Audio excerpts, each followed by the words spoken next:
भयंकर नाम। नदी कुतर्क भयंकर नाम। ऐसी कुतर्क की नदियां चलने लगेंगी, आप आते आते लौट जाएंगे महाराज। उस दिन तो आ भी जाते, लेकिन कुतर्क की नदियों ने आपको वापस कर दिया। फिर कल किसी काम में फंसेंगे, ऐसे ऐसे 7 दिन की कथा निकल जाएगी। 1 सेकंड की कथा आप नहीं सुन पाएंगे। ये भगवान की माया का प्रभाव और आपके जन्म जन्मांतर के पुण्य का प्रभाव है कि आपको कथा में उपस्थित नहीं होने दिया। जबकि जन्म जन्मांतर आपने अन्य योनियों में जन्म लेके भोग वासनाएं किया। 84 लाख योनियों में मनुष्य योनि छोड़कर 83,99,999 आपने कैसे कैसे झेल के इस मनुष्य तन को प्राप्त किया है। 84 लाख योनियों का अतिक्रमण करने के बाद आपको मनुष्य तन मिला है। और यह क्यों मिला है, किसके लिए मिला है? केवल भगवत प्राप्ति के लिए। भगवत प्राप्ति हो जाए और मेरा जीवन धन्य हो जाए, इन 84 लाख योनियों में भटकना न पड़े, क्योंकि नाना प्रकार का कष्ट मिलेगा महाराज। क्योंकि इसका नाम है भवसागर, दुखालय है। इसमें जहाँ सुख आपको दिखेगा वहाँ दुख छिपा है, और जहाँ आप जानेंगे यहाँ बहुत दुख है, वहाँ तो परंपार दुख ही है।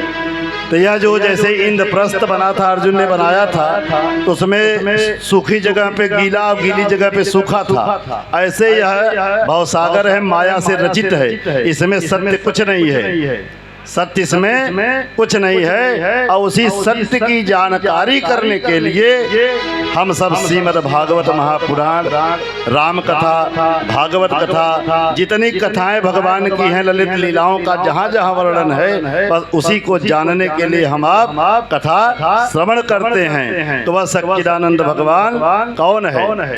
श्रीमद् भागवत महापुराण के विषय में आपको थोड़ा अवगत करा दें कि भागवत का अर्थ ही है कि जो भगवान से हमें अवगत करा दे, वही भागवत है। भागवत पोथी भी है, भागवत भगवान किसी के हृदय में भी बैठे हैं, बाणी है, बाणी से भी आपको भगवान तक पहुंचा देने का मार्ग जो बता दे, वो भी भागवत है। जहाँ से भगवत प्राप्त हो जाए, भगवान की प्राप्ति हो जाए और भगवान में मन लग जाए, वही भागवत है।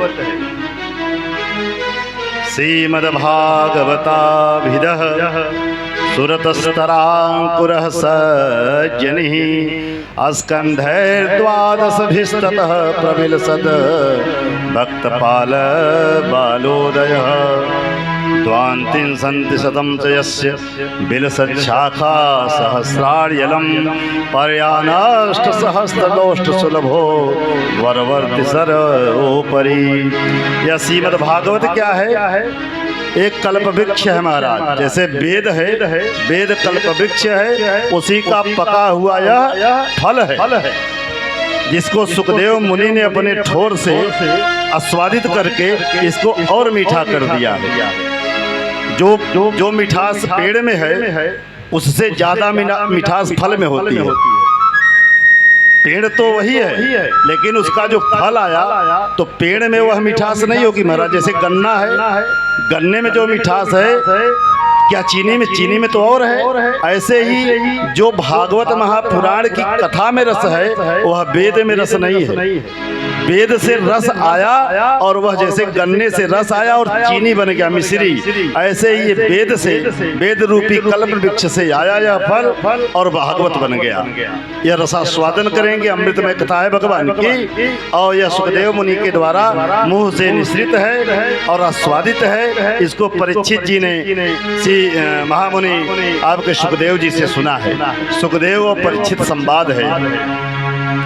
सभी मानवीय आकांक्षाओं की पूर्ति करने के लिए इससे बड़ा कोई साधन नहीं है। धर्म, अर्थ, काम, मोक्ष, यही 4 पुरुषार्थ है जो मनुष्य खोजता फिरता रहता है और खोज भी नहीं पाता, क्योंकि यहाँ आता नहीं है। जहाँ मिलेगा, जिस सरोवर में वह जल मिलेगा, गंगा जल लेना है तो गंगा के पास जाना पड़ेगा। तो गंगा के पास आप नहीं जाएंगे, कहीं पोखरी तालाब में जाएंगे तो गंगा का जल मिलेगा? नहीं मिलेगा। ऐसे ही धर्म अर्थ काम मोक्ष की प्राप्ति के लिए आपको भगवान की शरण लेनी पड़ेगी, भागवत जी के चरणों में पहुंचना पड़ेगा, फिर वह अनायास ही प्राप्त हो जाएगा बिना मेहनत। बड़े भाग पाई सत्संगा और बिनु सत्संग